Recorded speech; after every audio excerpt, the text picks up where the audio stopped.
Hi, it's Jackie Chiatti. In today's Excel productivity tip, I am going to answer a viewer's question. The viewer's question is, Jackie, is it possible to use Excel to create organizational charts? And the answer is yes. So if I was doing this in Excel, my first thing would probably be to get rid of these grid lines because I find them a little bit distracting.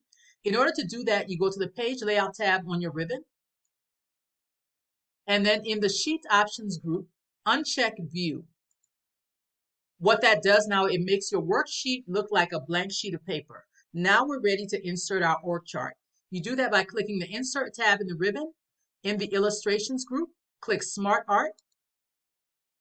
And in your Smart Art categories, you have Hierarchy, and that's where you find your org chart. So let's click that.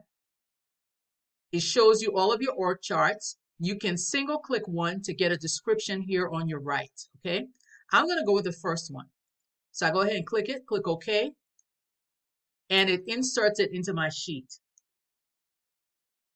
One thing I wanna show you is if you do not have the text pane, I would recommend you clicking the Design tab in the Create Graphic group, going ahead and clicking the text pane, because what that allows you to do is simply type in the names and titles here in your text box, and they will appear in your graphic. You can always single click in your graphic and type it here if you wish. To me, I just find it easier to type it over here in the text pane, but it's completely up to you. So I'm just going to show you typing in a couple of titles. And you see how this information is filled in.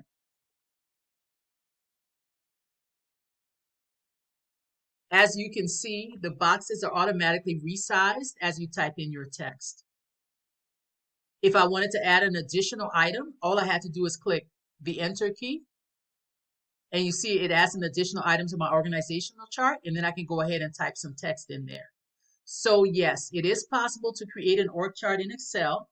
All you have to do is go to the Insert tab on your ribbon and click Smart Art, click Hierarchy, and choose the org chart that you like to use. As always, thank you for watching. If you have any comments, please feel free to add them down below.